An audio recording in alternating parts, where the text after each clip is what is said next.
Hello, everybody. Welcome to a somber edition of Bleav in Iowa. I'm Brady, Logan, Dom. Guys, the Hawkeyes had it, and I feel like that's been the refrain all season. The Hawkeyes had it, and then it slipped through their fingers. They almost knock off Oregon. They almost put themselves in a prime position to compete for the playoff, and instead a field goal at the horn, a beautiful throw from Dante Moore, and I think we can say the playoff dreams are crushed. Yeah, it's not looking great at this point in time, and it's just a season of like so close yet so far at the same time. Iowa's lost 3 games this year by combined 10 points, and it's just you're looking at all the games that happen. You look at the Iowa State game with the double deflected pass where deflected off 2 tight ends, then Bramer came down with it. You look at the Indiana game with the Zach Lutmer interceptions, like, oh, they're gonna do it. 42-yard missed field goal, Gronowski getting hurt, Hank Brown interception, and now this game.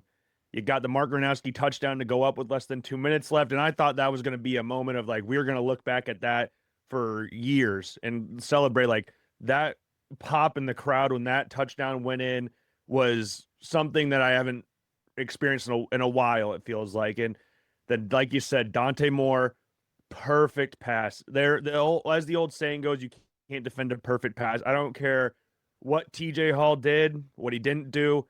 There was like the ball looked like it went through his arm. Like it was just as perfect as you could get, and they set up the game-winning field goal. And it was such a deflating feeling afterwards. It was something that you kind of were again. There's nothing worse in sports than thinking you have it and then having to get ripped away from you in the last second. And it's just again, I'll just reiterate what I said before. It's just a massive season of what ifs. What could have been 9-0, what could have been a top 10 team is now sitting at 6-3. And like you said, playoff dream probably done at this point. Yeah, and I know people were drawing a lot of comparisons to the Penn State game back in 2017, where again we were right there, and one last play where McSorley throws the ball and it goes right over Amani Hooker's hands, and they catch it for a touchdown and a walk-off win. And I mean, I think the announcers kind of said it the best at the beginning. The way that Iowa plays is they wait for you to beat yourself, and then they pounce on you. And, that might be the way that we win games, but that's also the way that we lose games, especially when we play better opponents, is you can't necessarily wait for them to beat themselves. They're, like, on paper, they're better than you. So, like, hoping and praying and wishing, that they're having 4 starters gone and that their quarterback's hammy isn't 100% and that it's raining and that, we win the turnover. That's a lot of hope and wishes. That's a lot of things that we have to rely on in order to get a victory. At some point, you kind of wish we would just go take a couple games. We would just go win and attack and use our strength instead of falling back, doing the whole rope-a-dope, waiting for someone to slip up and then want to counterpunch and win games. So it's frustrating. I'm the sole Iowa guy down here, it feels like at times in Nashville. So, everyone's texting me, oh, you guys almost had it. You were right there. You're right there. I've heard that for the past 72 hours. So I'm just like, That's I don't great want if to you're hear that no more. Rutgers. Yeah. We don't want to hear that anymore. The way that Iowa football plays and the pressure that we put ourselves to win, I'm tired of being almost there. At some point, we got to flip the switch and be able to beat teams that have a number next to their name. That number next to their name can't always be our kryptonite. And here's the thing. Snap the ball to the punter.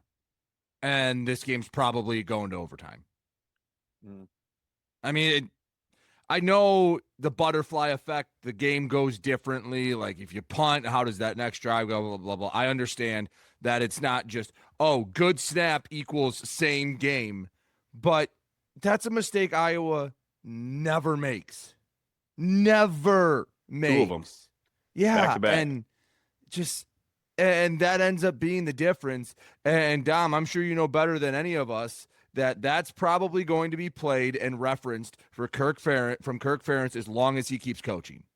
Like that is, I mean, you want an example of how a long snapper, see, a long snapper can never positively impact a game, only negative. And that's not fair to them, but it's life and it's reality.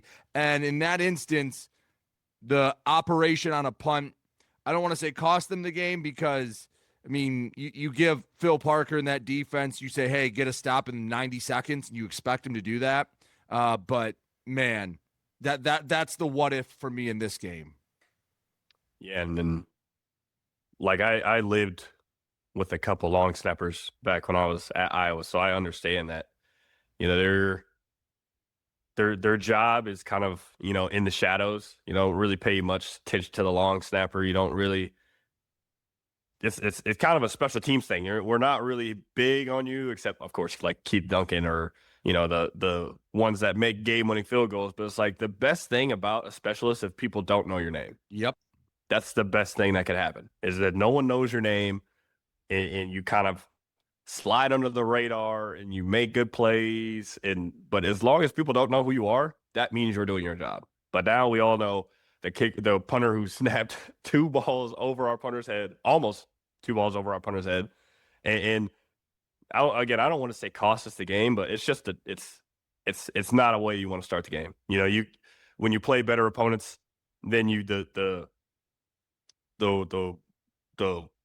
whatever for error, I can't even think of the word. Margin. The margin for error, yeah, is slim. And special teams can't be what gets you beat. And unfortunately, in two of these games now, that's really been the thing that we lean on the most has been something that's put us behind. So it's like you said, Caleb's going to harp on it. I don't know how many times. And I already know during practice, let another missed snap happen. Oh, the roof will be on fire. So someone's getting MF'd and all that. So yeah, it's really frustrating that that's what gets you beat and that's how you get remembered. But it's just how it is with specialists. I remember a couple weeks ago, I think it was Tyler Kluver was talking about how the long snapper for Iowa wasn't snapping with the laces and how much of a impact that can have on the snap, which you never really think about when you're just watching a game or if you're at practice or anything like that. It's like, oh, he's just snapping the ball. But I remember sitting there going like, oh, that's interesting. I've never actually thought about needing to put the hands on the laces. I know it makes sense for throwing the ball, but you don't really think about it because you got both hands on the ball for long snappers. And like you brought up, Dom, like the kicking game has been something that's been off for Iowa this year. Drew Stevens has missed some easy kicks so far this year. They've had a couple blocked punts this year. And then this was one where it's like back to back. And again, the rain and wind or whatever is there, but you have to be prepared for that. And I don't believe that there's a chance in hell that an Iowa team, especially the special teams unit, was not prepared for that, to prepare for all eventualities and all that. To see those snaps like that. And credit to Dakin for coming down with the first one, even though he got it off as good as he could after he skied up for that one. But that next one, it wasn't even close. Like it could have been Kareem Abdul-Jabbar or Victor Wembanyama back there. They're not coming down with that snap. Like it was all over the place. And it sucks to see that because I know like LeVar Woods put so much time and effort into that special teams unit. Apart from Caden Wheatgen and the kick return and the punt return game, it's been hard. It's been interesting to watch this year, but yeah, and it's in bringing up Wheatgen as well, like the fumble later in the game. It's just one of the things like Dom brought up before where it's Iowa does a very good job at waiting for other teams to make mistakes, but in this one it felt like Iowa was giving chances to Oregon that aren't normally there. And when you're playing a team as good as Oregon where they're better on paper, it just makes things hard. And those snaps and the fumble and all that stuff, it definitely did not help in the grand scheme of things. And it just sucks how it transpired and how that stuff all took place during the game. All right, one of the more consequential moments, and I want to preface this by saying the rule was applied correctly, and this is not why Iowa lost. I'm not making an excuse. I'm just talking in generality why this is a dumb rule. Okay, if I catch the ball and my toes hit first, it's a catch. Doesn't matter where my heels land. So why is it the heel's part of the foot, right? So if I catch it, and my heels are on the ground, why do they have to wait to see where my toes land? That is one rule I have never understood. Now, again, it was applied correctly. It is the rule on the 2-point conversion. He's out of bounds. Not denying that. But why is that still a rule? Why do the toes count more than the heel of the foot? I Yeah, mean, I know you guys weren't in the rules committee meeting when it was put in, but that was one. So what if I catch it and lean back on my heels for 5 seconds? They have to wait to see where my toes land. Like that's one that I just don't get, and it seems like common sense. If the heels are down, the foot's down. The heel is just as much a part of the foot as the toes. I remember seeing that. It was an Indiana game a couple weeks ago. Mendoza threw a ball to EJ Williams in the end zone. That exact same thing happened. And I guess I never even really clocked it before. I don't know what it was, where it was like, oh, his foot's in bounds. No, his heel is in bounds. So that's not a catch because his toes didn't touch in bounds. So it's been an interesting one. I guess I've just completely blanked it for time. But yeah, it's those types of things where it's like, yeah, I get it, but I don't want to get it get it at the exact same time. Yeah, and I mean, we could go all day when we talk about catching rules and your feet where they have to be, and I mean, that was black and white. At least it just is dumb. But it's like, so if you're going backwards and your toes hit, why does that not count? You know what I mean? Like, so usually when it's a toe tap or I'm going forward and my feet are dragging, but usually sometimes when they say you're going backwards, they'll say, oh, well, where's that heel hit? Where's that heel hit? So it's like, I don't know. I think there's been discrepancy when it comes to what's a catch and what's not a catch. How can the ball not cause a fumble, but it can cause an incompletion? There's a lot of things that doesn't necessarily make sense in my mind when we talk about the gray area of the rules and what's a catch and what's not a catch. But I mean, I was just laughing because I'm like, if there was a receiver right there instead of a running back, they would have known to put their toes in the end zone and not slam down. But I was just laughing. I mean, again, it's not like that's not why we lost, but I was just like, bro, that's such a running back thing. Like, I had no awareness of where your feet is. But he made a good play. It was right there. It was probably honestly like a centimeter away. I think they were trying hard to give it to him because he made a really good catch and his feet were almost in bounds. But it just made me laugh to think, as a receiver, that's a drill we practice all the time, is getting your toes in, toe tapping, and securing the catch. But I was just like, God, if there was that's a running back, so I guess I can't be too mad because I know they have way more important stuff to worry about than toe tapping on the sideline. So I'm just like, man, it's funny to see a different position group be in that situation. So I guess now the question is, what happens from here? Because I'm sure there is a interstellar scenario where everyone loses and Iowa can somehow sneak in. For me, they're done. They're done with the playoff. And we've talked about this before. When 12 teams make the playoff, and sometimes the Big Ten will get 3 or 4 teams in, it kind of eliminates that it's either all or nothing. There's no, hey, we made an Orange Bowl. Hey, we made the Outback Bowl. And we made a good bowl game, a New Year's Day bowl. For me, it's you're in the playoff or you're not. And another year where you feel like, man, they could have and they didn't. So what now for the rest of the season for the Iowa Hawkeyes?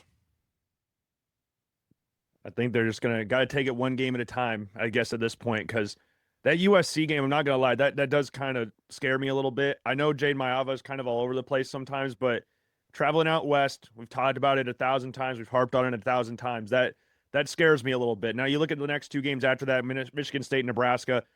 I don't care if it's in Lincoln. I think Iowa, given the fact that Dylan Raiola is out for the season, I know their freshman quarterback came in, played pretty well this past weekend, but they should win both of those games. That USC game just kind of scares me a little bit, but if they can win out, I mean, crazier things have happened. There's been some big runs. I think it was last year, Arizona State around this time was unranked when they also won the Big 12 though. That's how they were able to get in. Yeah, and with however the Big Ten changed, because Oregon's got a tough road ahead of them. They got Washington, USC as well. They got Minnesota this weekend or Friday, but they'll be fine with them. But apart from Indiana and Ohio State, it looks like anybody in the Big Ten could slip up a little bit. And Indiana came really close to doing that this past weekend, but I don't want to rule it out completely with Iowa being in the top 25 still, but it's definitely looking like a long shot. But that if you can get a win against USC on the road. USC, I think, what are USC ranked 17th or something? So if you get a win against them, climb back up the rankings, win your last 2 games comfortably, and there could be an interesting conversation. There could be some uncomfortable conversations around there. I don't want to rule it out completely, though. Yeah, it does look pretty unlikely at this point. But hey, crazier things have happened.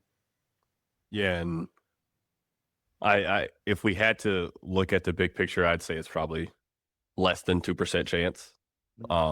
And like you said, a laundry list of things would have to go our direction, and we'd have to first and foremost handle our own business. We'd have to win out, and accordingly, beat USC, beat Michigan State, beat that team to the west of us, and we'd have to do it like kind of convincingly. Like, I could understand USC being a close game; they're a good team, but Michigan State and Nebraska, well, we'd have to essentially treat them like we did Wisconsin and Minnesota. And having a close game with Michigan State and Nebraska is not going to look fairly upon the voters. I already know how that would look. Especially with Dylan Raiola being out. But it's funny when we look at it, because I kind of wish that the USC and Oregon game were flipped, where we would have played USC first and then Oregon, because they're kind of a similar outfit in the way that they play. They're really physical. They're really fast. They're skilled players. So it's like you would have had, I don't know, to play, I don't want to be rude, but like the B team, and then you get to play the A team. You kind of get to get ready for the team. That would have been interesting to see how that would have panned out. I'm sure it was just something that popped into my mind. I thought that would have been interesting to be able to play them USC before Oregon. But I mean, it's kind of better that we probably did, because now we're ready. We understand what this outfit looks like. They're fast, they're physical, they're skilled players, can make plays. Their quarterback, like you said, he's been all over the place, but arm and leg talent, he has it. So being able to be prepared for that and know what this team, not only what we can do, but what they can do. We're prepared, we're ready. We've been right there for 3 games against ranked opponents. It's time to win one of these, to go out to the West Coast and finally beat an opponent instead of letting them make mistakes and we take advantage of their plunders, essentially, and of their misfortunes. It's time to actually put our foot on somebody's neck and go take a game for once. So it'll be interesting, but I think the only possible way, of course, first and foremost, is we have to win these next 3 games, and kind of by a decent margin. Well, I mean, for me, they've proven that they're with these good teams. The frustrating part is they just haven't finished. And I guess that's an off-season question. How do you get enough talent to get over that hump? Because the question is going to be, all right, what do you do after Gronowski? Who's next up in some of these spots? But yeah, they've proven they can play with them. It's just, can they get over that hump? And unfortunately, they haven't, because again, if you have a little bit of luck, if you had some good karma stored up, maybe this is a special year for the Hawkeyes. But instead, it's just a nice year, and it's leaves a little bit left to be desired. So guys, as we finish up talking about Oregon, you guys got anything left on the Ducks? Well, I was looking at a potential doomsday scenario here for Iowa, because they got look at Oregon, Michigan, and USC. So Oregon's got USC and Washington left. USC's got Oregon and Iowa left. Michigan's got Ohio State left. I don't think Michigan's going to beat Ohio State this year. Maybe I'm wrong. Maybe Michigan still keeps piling on there. And you look at other top 25 teams. Notre Dame plays Pitt. Maybe that's an interesting one. Texas has to play Georgia and Texas A&M the remaining of the season. So there's some games that could be potential swingers. But Iowa, again, has to control what they can control. But that's a potential, like Dom said, 2% chance that all happens. But if it does, that would be kind of fun. That would be a pretty interesting way to end I'll the make season. a deal with you. Beat USC, and we'll at least look at the absurdity of what would have to happen. Oh yeah, I'm not saying this is going to happen, but it is kind of funny to think about, like, all the potential dominoes. Everything needs to fall in place perfectly, and if it does, that would be so funny, and it would be beautiful at the same time. But yeah, just praying for something. But like you said, got to take care of USC. You got to travel out west and beat USC, because if you don't beat USC, none of that else matters. So just take care of business against USC, and then come back to the Midwest, Central Time Zone, and relax, and then play your home game against Michigan State before traveling out west to Nebraska. Just control what you can control. at this point. So it's don't look ahead. Don't look at what everybody else doing. Just control you control and move on to the next one. And maybe something crazy happens. Yeah. I don't even want to get into the possibilities. I know there's 33,000 ways you could probably write it up to where we accidentally fall into 11 or 12. But like you said, the only game that's important is the next one. And because that's the only game you have. So as long as we take care of USC, then we could start, mixing and matching and getting the dry erase board out and figuring out how we could slide into the 12 team. Yeah. Or let's beat USC.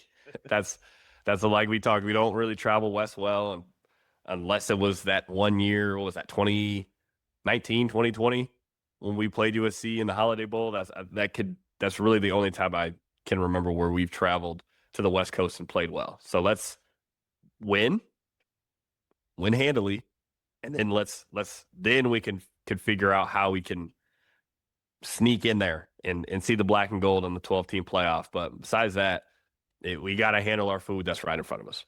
All right. Well, we are on to USC. Dom, plug the socials and we'll say goodbye. Oh, we got Twitter, Instagram, TikTok, YouTube, which I've been having some back and forth on TikTok now. Yeah, you just don't care on TikTok. I don't. I sure don't. But I'm talking spicy. I do not care. And I got all day, people. Believe it or not, I have all day. I got all night. We can talk all day.